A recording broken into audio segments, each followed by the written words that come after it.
Welcome student. Life processes in living organism या लेसनमध्ये आधीच्या व्हिडिओमध्ये आपण एक्सक्रिएशन ही जी लाईफ प्रोसेस आहे ती सुरू केलेली आहे आणि या लाईफ प्रोसेसमध्ये आपण फर्स्ट प्लांटमध्ये एक्सक्रिएशन कसं केलं जातं हे स्टडी केलं. याच्यामध्ये तुम्हाला सांगितलं की प्लांट्समध्ये स्पेशल अशी एक्सक्रिएटरी सिस्टीम किंवा एक्सक्रिएटरी ऑर्गन त्यांच्याकडे नाही आहेत. मग एक्सक्रिएशनची प्रोसेस कशी आहे तर खूप सिंपल आहे. त्यांच्यामध्ये सिंपल मेथडनी वेस्ट मटेरियल बॉडीच्या बाहेर रिलीज केलं जातं. मग त्यात बरेच वेगवेगळे पॉईंट सांगितले. ते सगळे पॉईंट तुम्हाला लक्षात ठेवायचे आहेत. जसं की गॅशियस वेस्ट मटेरियल असेल तर जस्ट डिफ्युजननी सेल सरफेसमधून ते बाहेर रिलीज केलं जातं.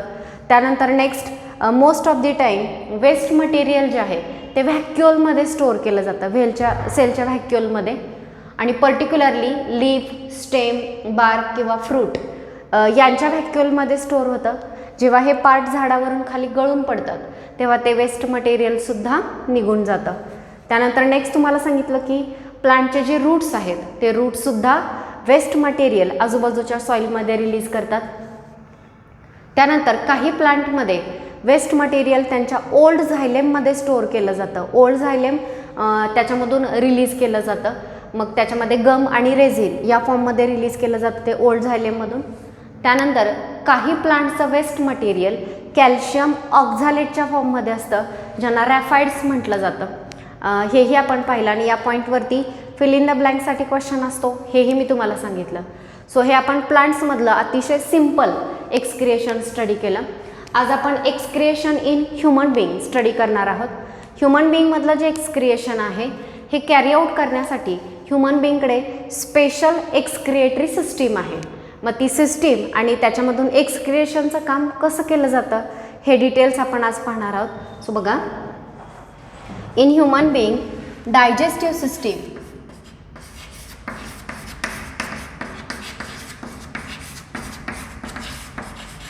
जी डायजेस्टिव्ह सिस्टीम आहे तिचं फंक्शन काय आहे to carry out digestion.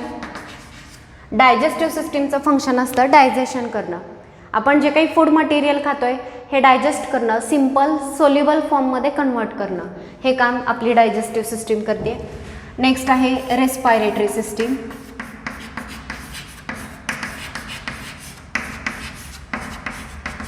Okay, so respiratory सिस्टीमचं फंक्शन काय आहे तर रेस्पायरेटरी सिस्टीम रेस्पिरेशनमध्ये हेल्प करणार आहे, गॅसेसच्या एक्सचेंजमध्ये हेल्प करणार आहे. तर बघा, हे डायजेशन, रेस्पिरेशन, कंट्रोल, कोऑर्डिनेशन ह्या ज्या वेगवेगळ्या प्रोसेसेस चालू असतात ह्या सगळ्या प्रोसेसेसमध्ये आपल्या बॉडीमध्ये वेस्ट ॲक्युम्युलेट व्हायला सुरुवात होते. मग हे जे वेस्ट आहे हे वेस्ट रिमूव्ह करण्यासाठी आपल्याकडे एक्सक्रिएटरी सिस्टीम आहे. So excretory system removes waste out of the body. Excretory सिस्टीमचं काम काय आहे तर जे काही वेस्ट मटेरियल बॉडीमध्ये ॲक्युम्युलेट झालेलं आहे ते बॉडीच्या बाहेर रिलीज करणं, हे मेन आपल्या एक्सक्रिएटरी सिस्टीमचं फंक्शन आहे.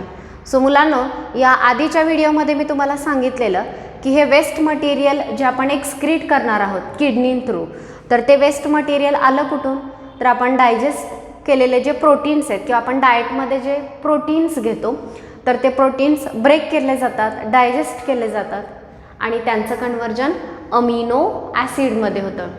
या अमिनो ॲसिडमधला अमोनिया हा जो ग्रुप आहे तो कट करून बाजूला काढला जातो. हा जो अमोनिया आहे तो बॉडीसाठी अतिशय टॉक्झिक आहे. मग तो तयार झाल्या लगेचच बॉडीच्या बाहेर रिमूव्ह करणं गरजेचं असतं.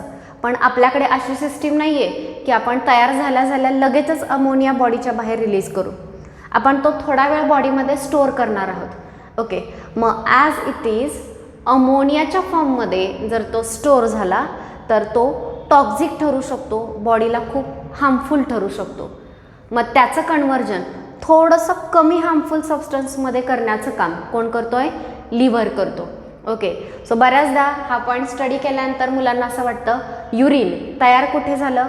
किडनीमध्ये तयार झालं.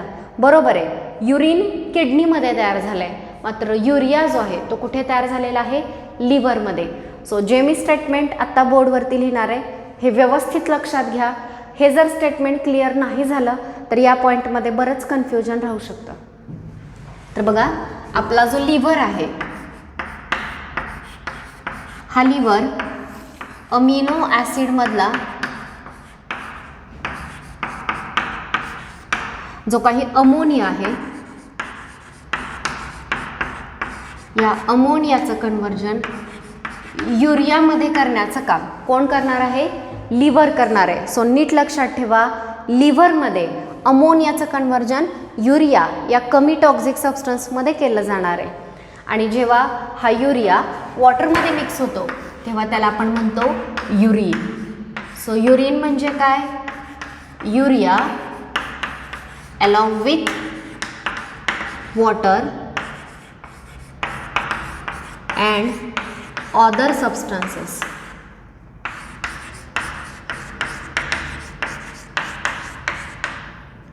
सो जेव्हा हा युरिया वॉटरमध्ये मिक्स होतो त्याच्यासोबत अजून काही सबस्टन्सेस असतात तेव्हा त्याला आपण काय म्हणणार आहोत? युरिन. सो युरिन आणि युरिया ह्या दोन वर्डमध्ये कन्फ्युजन करू नका. मी आत्ता सांगते, व्यवस्थित नोट डाऊन करून ठेवा. लिव्हरमध्ये काय तयार होतो? युरिया. हा युरिया तयार कोणापासून झाला? अमोनियापासून. आणि अमोनिया कुठून आला?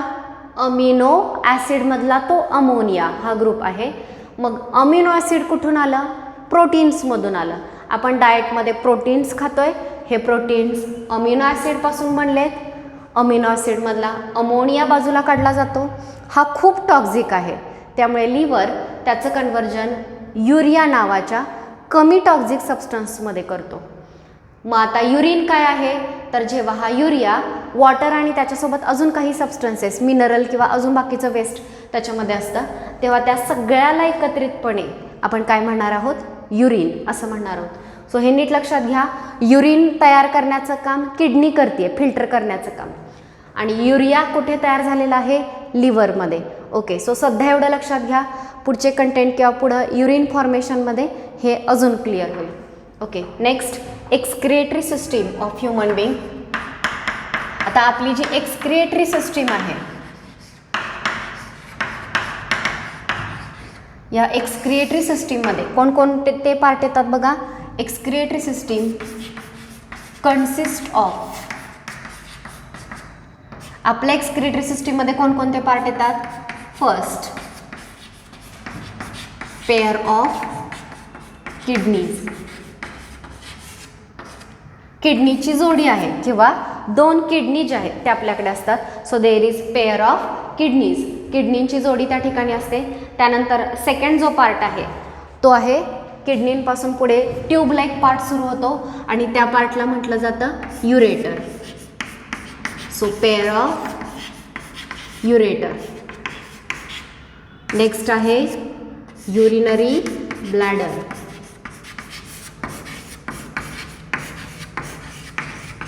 ओके, आणि युरिनरी ब्लॅडर नंतर नेक्स्ट येतो युरेथ्रा. सो सगळ्यात पहिले हे पार्टचे नेम लक्षात घ्या. आपल्या एक्सक्रिएटरी सिस्टीममध्ये किडनींची पेअर किंवा दोन किडनी आहेत, जोडी आहे किडनीची. नेक्स्ट त्या किडनीपासून स्टार्ट होणाऱ्या ट्यूब्स आहेत ज्यांना युरेटर म्हटलं जातं. नेक्स्ट युरिनरी ब्लॅडर आणि फायनली युरेथ्रा. हे जे ऑर्गन आहेत हे आपल्या एक्सक्रिएटरी सिस्टीममध्ये इन्क्लूड केलेले आहेत. मग आता याची जी डायग्रॅम आहे एक्सक्रिएटरी सिस्टीमची ती डायग्रॅम आपण पाहणार आहोत आणि त्यातले एक एक ऑर्गन जे आहेत ते डिटेल स्टडी करणार आहोत. सो सध्या एवढं लक्षात घ्या, किडनी जे काही बॉडीच्या बाहेर रिमूव्ह करणार आहे तो आहे युरिया. आणि हा युरिया ॲक्च्युली तयार झालेला आहे लिव्हरमध्ये. लिव्हरमधून तो ब्लडमध्ये येतो आणि हेच ब्लड फिल्टर करण्याचं काम आपली किडनी करते. सो नेक्स्ट आपण एक्सक्रिएटरी सिस्टीम डिटेल पाहतोय. सो बघा,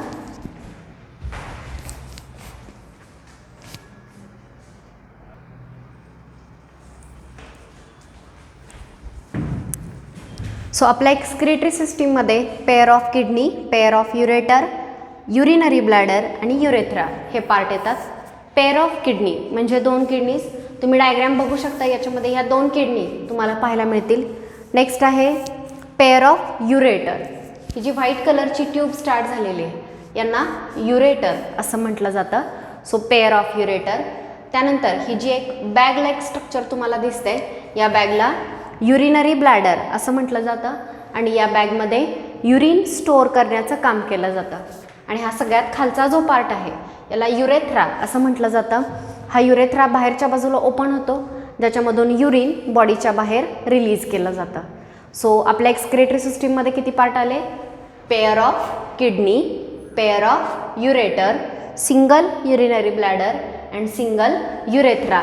याशिवाय इथं तुम्हाला रेनल आर्टरी आणि रेनल व्हेन असे 2 नेम दिसतील. मग आर्टरी आणि व्हेन कदाचित तुम्हाला माहिती असेल तरी बघा, आर्टरी याचा अर्थ होतो जी ऑक्सिजनेटेड ब्लड कॅरी करते तिला म्हणायचं आर्टरी, जिच्यामधून ऑक्सिजनेटेड ब्लड एका पार्टकडून दुसऱ्या पार्टकडे नेलं जातं. दुसरी आहे व्हेन, जी डिऑक्सिजनेटेड ब्लड कॅरी करण्याचं काम करते. ओके, तर आता याच्यामध्ये फर्स्ट ही जी आर्टरी आहे ही ब्लड या किडनीकडे आणेल. किडनीमध्ये ब्लड आल्यानंतर तिचं काम काय आहे? तर त्या ब्लडमध्ये जो काही युरिया आहे, लक्षात आलं आहे का? युरिया कोणी तयार केलेला? लिव्हरने. मी मगाशीच तुम्हाला सांगितलं, लिव्हरमध्ये तयार झालेला जो युरिया आहे तो कशामध्ये रिलीज केला जातो? ब्लडमध्ये. लिव्हरमधून तो ब्लडमध्ये येतो. हेच ब्लड रेनल आर्टरीने कोणाकडे आणलं? किडनीकडे आणलं. मग आता किडनी ते ब्लड फिल्टर करेल, त्या ब्लडमधला युरिया जो आहे तो बाजूला काढेल. सो किडनीचं फक्त एकच काम आहे ब्लड फिल्टर करणं आणि त्या ब्लडमधला युरिया बाजूला काढणं. हे काम किडनी करणार आहे. सो युरिया त्यातून बाजूला काढला जाईल. ओके, सो ब्लडमधून युरिया बाजूला काढल्यानंतर तो जो युरिया आहे तो नेक्स्ट या ट्यूबमधून, म्हणजे तो युरिया वॉटरमध्ये मिक्स केला जातो आणि या ट्यूबमधून तो ब्लॅडरमध्ये येणार आहे आणि नंतर युरेथ्रामधून तो रिलीज होणार आहे. सो या एक्सक्रेटरी सिस्टीमचे जे पार्ट्स आहेत ते पार्ट्स आता आपण एक एक डिटेल पाहणार आहोत. त्याच्यामध्ये फर्स्ट पार्ट आपण स्टडी करतोय तो आहे किडनी. सो आता किडनींबद्दल काय दिले बघा.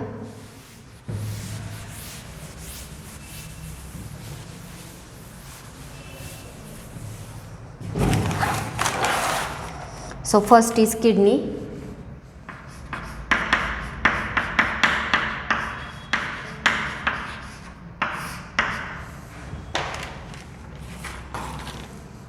So first kidney are 2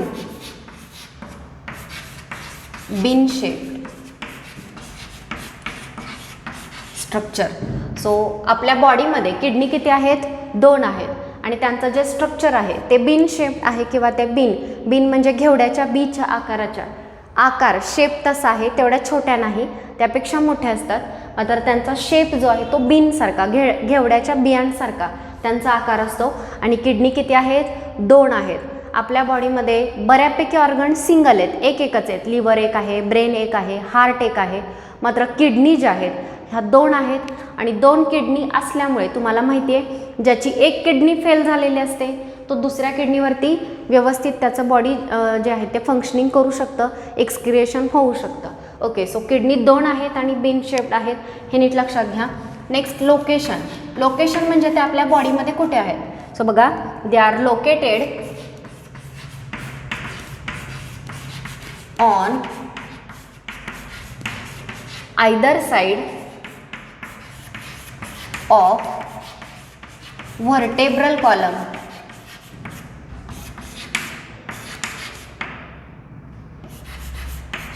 Okay, on either side of vertebral column, posterior side of abdomen.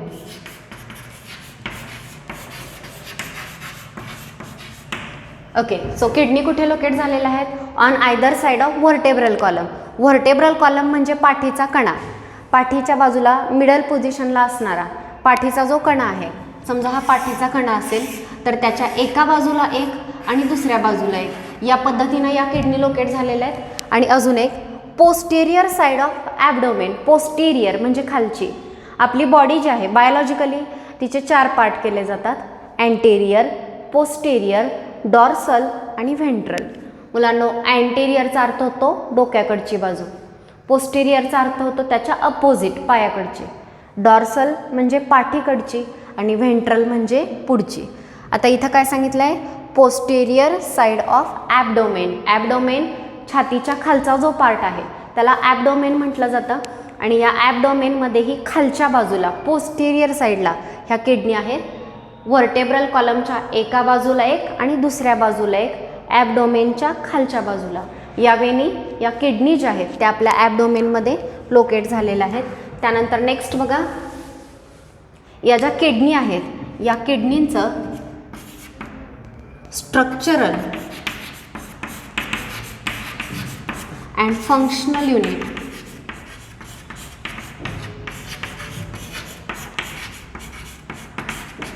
जे आहे त्यांना nephron, structural and functional unit is nephron. किडनीचं स्ट्रक्चर कोणापासून तयार झालेलं आहे तर नेफ्रॉन नावाच्या ऑर्गनपासून. आणि जे काही फंक्शन किडनी कॅरी आउट करते, किडनीचं फंक्शन काय आहे, ब्लड फिल्टर करणं आणि त्यातून युरिया बाजूला काढणं. तर हे फंक्शन ॲक्च्युली कोण कॅरी आउट करतं तर किडनीमध्ये असणारे नेफ्रॉन्स. तर हे जे नेफ्रॉन आहेत ते नक्की काय आहेत, किडनीमध्ये कुठे आहेत तर बघा, पूर्ण किडनीमध्ये मिलियन्स ऑफ नेफ्रॉन असतात. इन शॉर्ट ते किडनी पूर्ण कशापासून बनलेली आहे, नेफ्रॉनपासूनच बनलेली आहे. तिचं स्ट्रक्चर नेफ्रॉनपासून बनलं आहे. आणि किडनीचं जे काही काम आहे, फंक्शन आहे ब्लड फिल्टर करण्याचं, ते फंक्शनसुद्धा कोण कॅरी आउट करतं, नेफ्रॉन. मग हे नेफ्रॉन कसं आहे ते आपण पुढे पाहतोय. So next is nephron.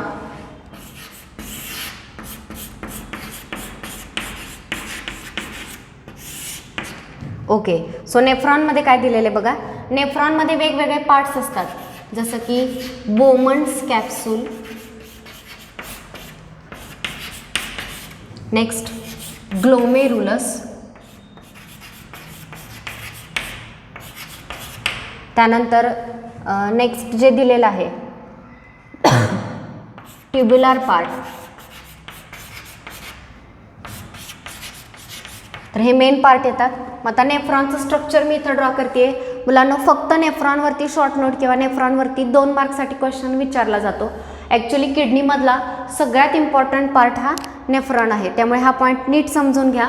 Nephron हे आपल्या किडनीचं स्ट्रक्चरल आणि फंक्शनल युनिट आहे. किडनीचं जे काही काम आहे ते नेफ्रॉन कॅरी आउट करतात. नेफ्रॉनच्या स्ट्रक्चरमध्ये बोमन्स कॅप्सूल, ग्लोमेरुलस आणि ट्युब्युलर पार्ट हे मेन पार्ट येतात. तर याच्यामध्ये फर्स्ट बघा, हा जो कप लाईक पार्ट मी ड्रॉ केला, या पार्टला म्हटलं जातं Bowman's capsule. So this is Bowman's capsule. Okay, त्यानंतर नेक्स्ट हा जो पार्ट आहे ह्याला ट्युब्युलर पार्ट असं म्हटलं जातं. ट्युब्युलर पार्ट पण नीट लक्षात घ्या, ॲक्च्युली त्यांना सेपरेट नेम आहेत.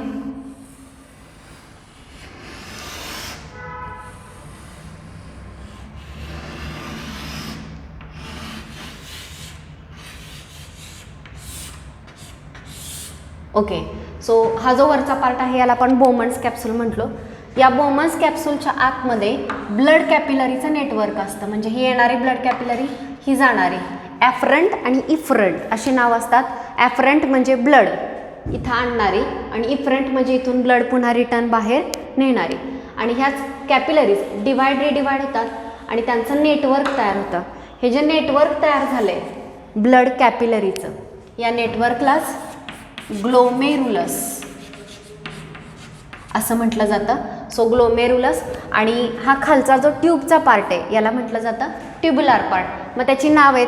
हा सुरुवातीचा पार्ट जो आहे त्याला म्हटलं जातं प्रॉक्झिमल कॉन्व्ह्युलेटेड टिब्यूल. शॉर्टमध्ये त्याला PCT असंही म्हटलं जातं, प्रॉक्झिमल कॉन्व्ह्युलेटेड टिब्यूल. हा जो पार्ट आहे यू सारखा दिसणारा, या पार्टला लूप ऑफ हेनले असं म्हटलं जातं. आणि हा जो पार्ट आहे याला म्हटलं जातं DCT म्हणजे डिस्टल कॉन्व्ह्युलेटेड टिब्यूल. बघा, ही ट्यूब बोमन्स कॅप्सूलच्या जवळ आहे म्हणून प्रॉक्झिमल कॉन्व्ह्युलेशन अशी वेडीवाकडी, मग त्याला कॉन्व्ह्युलेशन्स म्हटलं जातं. सो प्रॉक्झिमल बोमन्स कॅप्सूलच्या जवळ असणारी आणि कॉन्व्ह्युलेशन झालेली ट्यूब. त्यानंतर ह्या लूप आहे, लूप ऑफ हेनले. आणि हा जो पार्ट आहे हा डिस्टल कॉन्व्ह्युलेटेड टिब्यूल, बोमन्स कॅप्सूलपासून थोडीशी अवे असणारी ट्यूब. ठीक आहे, तर हे मेन पार्ट येतात आपल्या नेफ्रॉनमध्ये. मग आता या नेफ्रॉनच्या वेगवेगळ्या पार्टमध्ये काम कसं केलं जातं हे आपण पाहणार आहोत. सो हे कळलं का बघा, किडनी 2 आहेत आणि बीन शेप्ड आहेत. व्हर्टेब्रल कॉलमच्या आयदर साईडला आणि ॲबडॉमेनच्या पोस्टिरियर साईडला या किडनी लोकेट झालेल्या असतात. आपल्या किडनीचं स्ट्रक्चरल आणि फंक्शनल युनिट आहे नेफ्रॉन. मग या नेफ्रॉनचे आपण पार्ट पाहतोय. यातले 3 पार्ट महत्त्वाचे. हा जो व्हाईट कलरचा कपसारखा जो भाग आहे हा बोमन्स कॅप्सूल. आतलं ब्लड कॅपिलरीचं नेटवर्क जे आहे ते ग्लोमेरुलस. आणि हा जो खालचा पार्ट आहे ट्यूबचा त्याला ट्युब्युलर पार्ट असं म्हटलं जातं. ओके, तर आता हा जो नेफ्रॉन आहे त्याचं फंक्शन कसं कॅरी आउट केलं जातं ते आपण पाहतोय. सो बघा,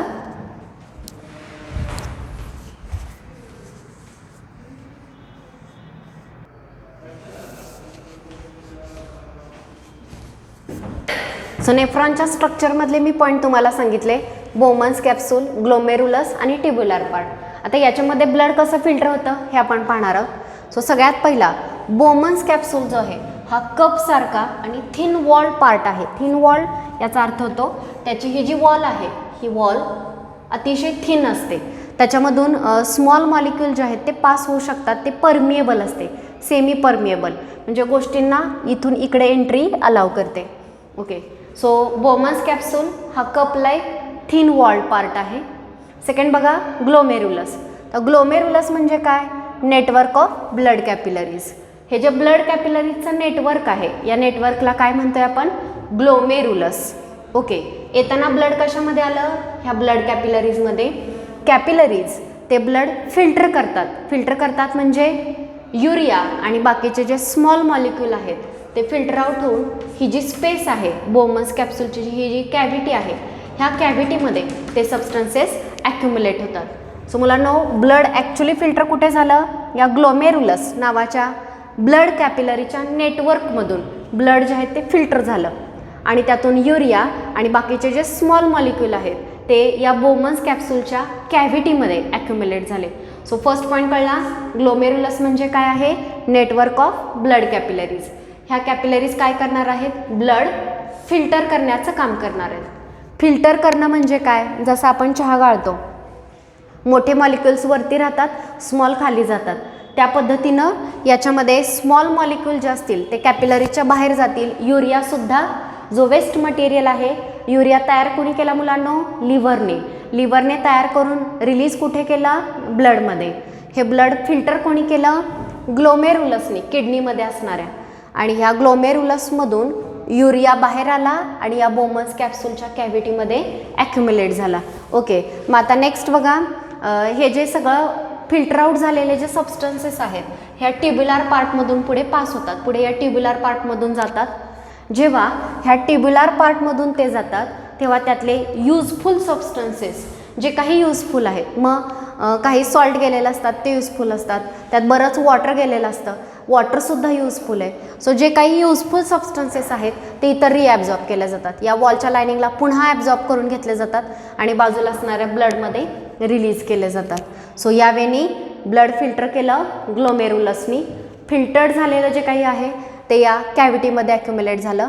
नंतर ते ह्या ट्युब्युलर पार्टमधून पास झालं आणि त्यानंतर जेव्हा ट्युब्युलर पार्टमधून पास होतं तेव्हा युजफुल सबस्टन्सेस इथं ॲब्झॉर्ब होतात आणि रिमेनिंग सबस्टन्सपासून काय तयार होतं? युरिन. म्हणजे बघा, इथं वॉटर आलेलं आहे फिल्टर होऊन, युरिया आलेला आहे, सॉल्ट आलेलं आहे, ग्लुकोज आलेलं असतं, अशा बऱ्याच गोष्टी आलेल्या असतात. जेव्हा हे सगळं सोल्युशन ह्या ट्युब्युलर पार्टमधून जात असतं तेव्हा त्या सोल्युशनमधलं काय काय युजफुल आहे? वॉटर युजफुल आहे, ग्लुकोज युजफुल आहे, काही प्रमाणात सॉल्टसुद्धा युजफुल आहे.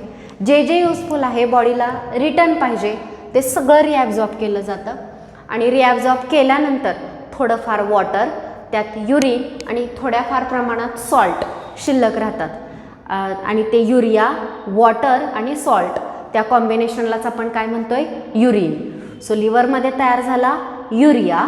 युरिया फिल्टर आउट केल्यानंतर ब्लडमधून बाहेर काढल्यानंतर तयार झालं युरिन आणि हेच युरिन बॉडीच्या बाहेर रिलीज केलं जातं. आता पुढे कसं रिलीज केलं जातं ते डिटेल्स आपण नेक्स्ट लेक्चरमध्ये स्टडी करणार आहोत. आज आपण किडनीची इन्फॉर्मेशन पाहिली की किडनी 2 आहेत, बिन शेप्ड आहेत, व्हर्टेब्रल कॉलमच्या दोन्ही बाजूला लोकेट झालेले आहेत, ॲबडॉमेनच्या लोअर किंवा पोस्टेरियर साईडला.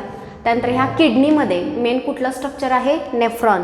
हे जे मी ड्रॉ केलेले नेफ्रॉन आहेत ते किडनीमध्ये या वेनी इथे लोकेट झालेले असतात.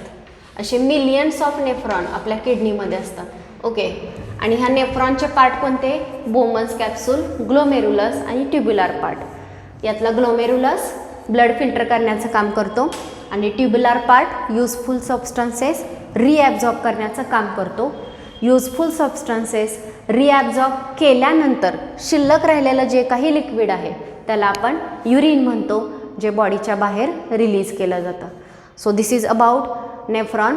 नेक्स्ट लेक्चरमध्ये युरेटर, युरिनरी ब्लॅडर, युरेथ्रा हे जे पार्ट आहेत ते आपण स्टडी करणार आहोत. आजच्या लेक्चरमध्ये आपण इथेच थांबतोय. थँक्यू.